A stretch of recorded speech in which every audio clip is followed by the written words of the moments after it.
Guys, cool. So this is the template from the original video, and not really too much has been done, but what has been done I'm going to show you. So once again, take a look really closely to the top here, and you can see that every phrase, pardon me, every four phrases, there's kind of something significant that happens, right? So the first, obviously, being that the song begins and at the 33rd bar, the bass really kicks in. The sub is where that's where it really kicks in.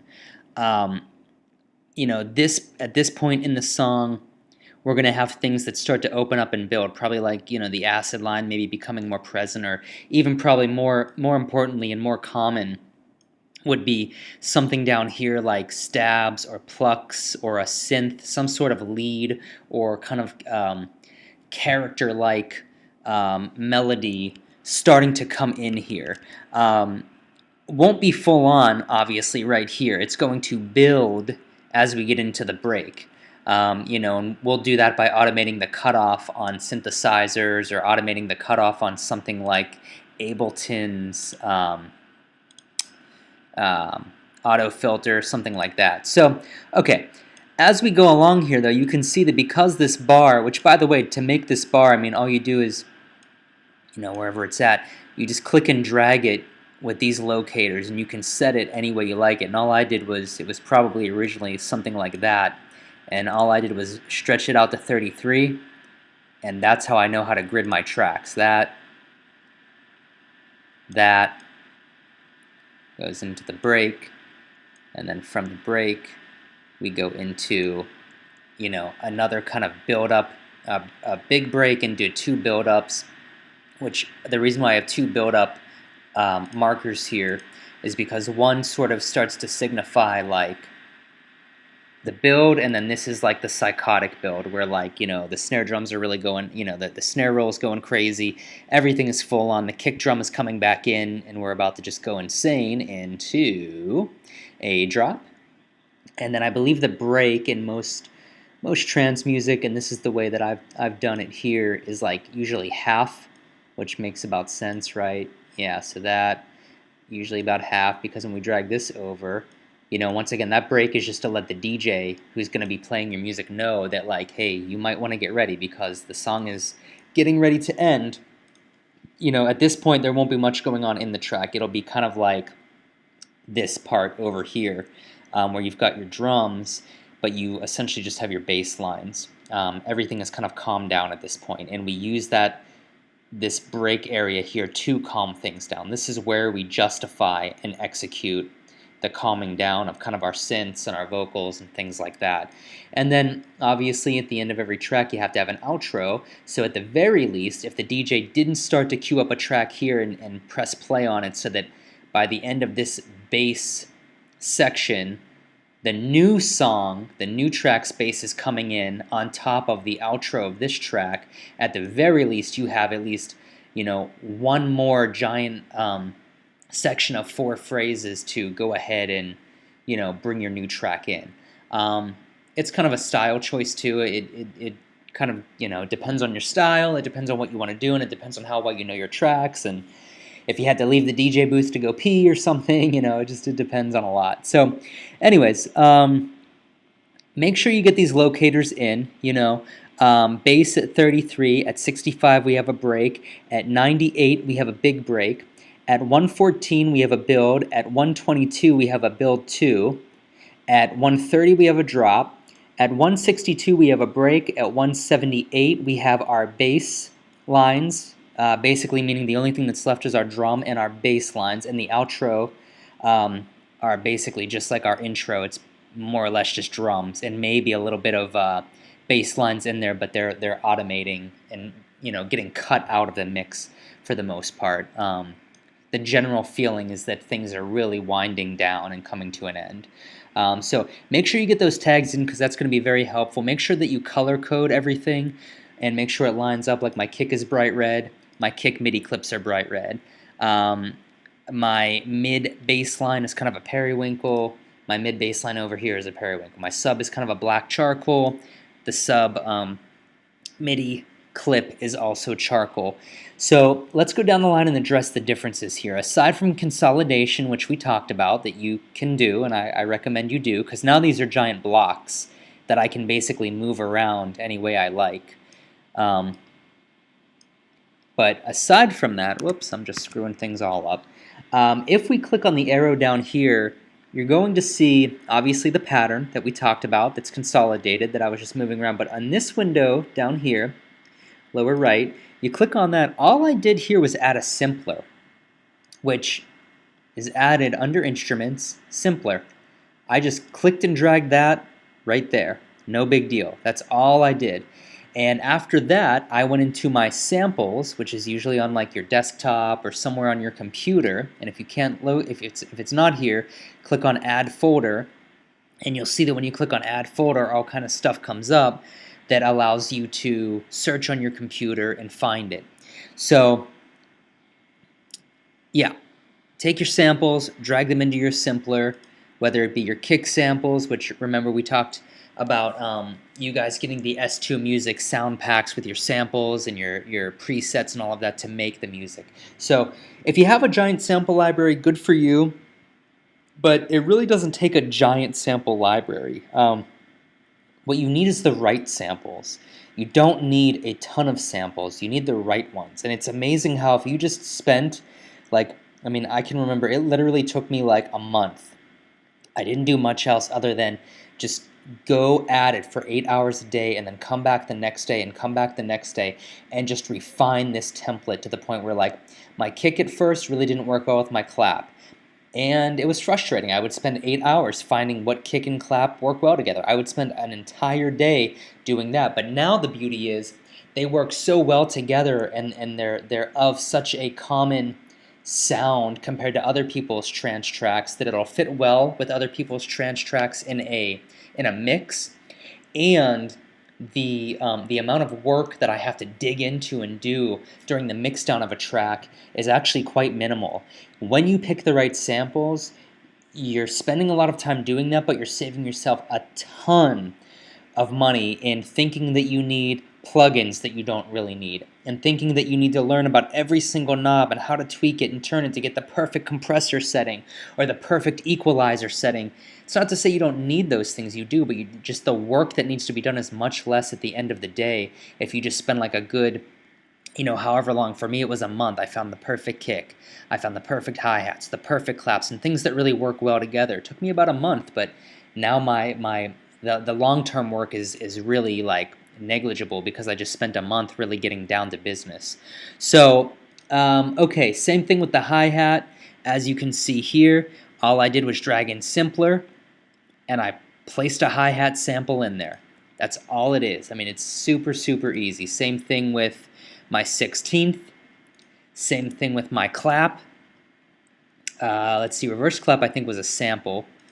Yeah, the reverse clap is a sample, and let me just show you this real quick. We'll go to where it's first introduced here at the 9th bar, and if we open up our clap as well, let's collapse our 16th. You can see that this seems to happen on the second, right before the second clap of every bar, okay? So we've got a reverse clap, which I'll let you hear it. Hopefully you could hear that. It's just a reverse clap that helps give character to the actual clap. It's not imperative, but I do recommend it. Because claps are usually quarter notes, right? I think I basically probably originally took, a sample, a reverse clap sample, or I probably just took this clap, resampled it, and reversed it, which you can, I think, do in... No, I dragged this clap onto the timeline, not in a simpler, and what I mean by that is onto like here, and then when you do that, you reverse it, and which there's a little like rev button, which I'll show you. But when you reverse it, you basically have a reverse clap, and then you can come in here, and you can usually, if it's like this long, obviously, that's your reverse clap sample. you just place it wherever you want it to be, and obviously right here it made sense right before these claps. And if it's not working at the 8th note grid, right click and do it at 16th. You can see it got even finer. And let's go for 30 seconds. You'll see there's a line here and a line here. You'll see as we click over to 30 seconds, another line appeared in the middle of those. So you can really get finite with it. And just since we're on the topic of this, reverse kick I did the same thing with. Let's move this up to the kick so you can see what I mean. But yeah, usually like right at the end of a phrase, you can see this is going into the 9th bar, right, which is the end of our first phrase. If we look at this, if we zoom out, there's your first phrase. At the end of every phrase, I have a reverse kick that helps kind of just give like a nice devastating smack into the next phrase. And if we zoom in more, you should probably be able to see the kick separations. You can kind of see them. But these are all, quarter note kicks here. So, okay. Kick, claps, reverse kicks, simpler, dragging samples into simpler. And now you have a sound associated with these MIDI patterns, because keep in mind, these MIDI patterns, like you're seeing this kick here, before there was a kick sample in here, obviously this isn't going to make a sound. It's just a MIDI pattern that has no sound associated to it. When you drag a simpler in, and when you drag a sample into your simpler, then these patterns start to make sense, because then they're triggering sounds, and you're actually getting a 4-to-the-floor kick, or you're getting a 8th note hi-hat sound, because there's a sound associated with it. If there's nothing down here, like I just did there, you're not going to hear any sound. But when you have, your simpler with a sample in there, you hear a sound associated to it. So, okay, I think that's about it, except for our crashes, which all I did here was I think I just placed them on the time. Oh no, I did use a simpler. I used a simpler, and then all I did was make a MIDI clip like we did earlier for our kicks and all that. I colored it, color-coded it, and let me just open this up so you guys can see it.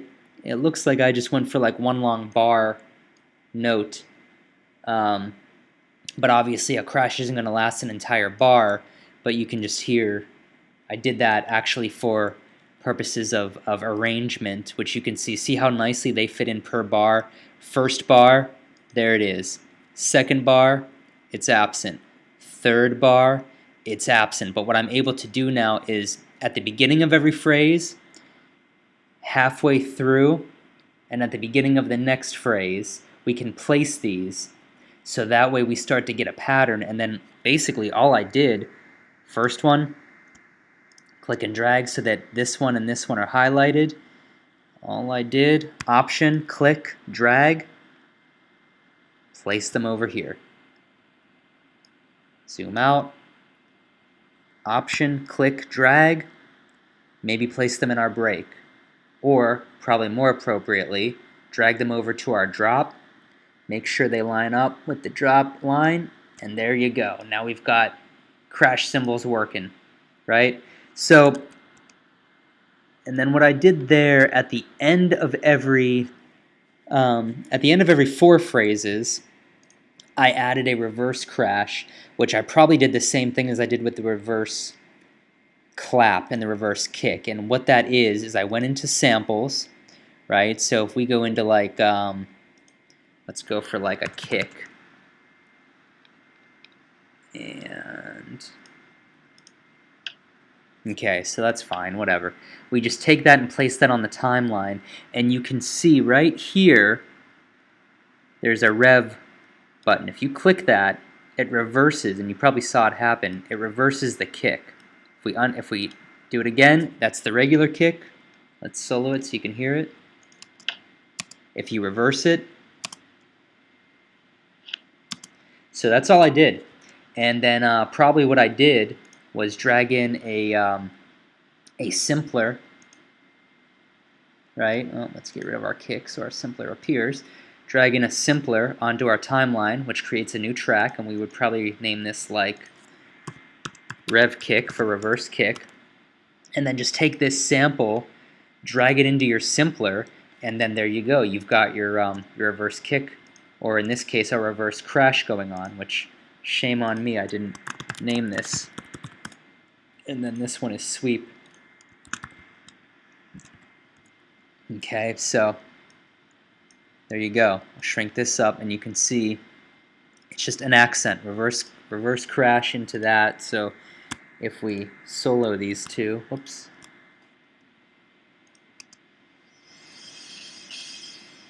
There you go. It's just a way of getting the accents. It doesn't happen on every single one, as you can see. You don't want it to happen on every single one. You just want it at major points. Same thing with the sweep. You don't need the sweep to happen with every single cymbal crash. You need it to happen at the key points, like when, at this point, the DJ should be mixed out of his old track and into the new one, and this one takes over. That's obviously a good area for a lot of, for lack of a better way of putting it, what I call it chaos. A reverse cymbal, a regular cymbal crashes, sweeps. We'll probably have another one by the end of the session, and just ways of just really signifying that the energy's coming up and we're making a big transition. But I think that just about does it. At this point, like I said, we went over the we went over the patterns for the bass lines and all that. At this point, I mean, you can start to click, shift, click, hold down Option, and drag this over to like your drop. You can also drag it over to your bass, and geez, oh man, I am just like all over the place today. There we go. And then you can also drag it to your outro. And obviously your outro isn't going to have a whole lot of sub in it, or not usually, so you could do something like that and get rid of the sub. But yeah, that's essentially what we're doing. We're just building out the patterns so that way we can concentrate on kind of the stuff that really most people look for in a track. I mean, obviously it's not too often that like a sub bass line, especially in trance, or like a mid bass line, is like the thing that makes the track a hit and like defines it forever. Those are kind of the commonalities that everybody uses, and what really defines it is the stuff that we'll put down here: the lead lines, the bells, the twinkles, all the fun stuff that really catches people's ears as far as chords and melodies and vocals and things of that nature. But yeah, I mean, for now, I think I've covered everything for the most part, and you can see we've got basically a 7-minute track. And there's ways within the breakdown we might even be able to half it so it's not as long, but with uplifting trance, I mean, it's pretty common to have a longer track. So we're staying in the rules pretty good here, and that should do it for this video.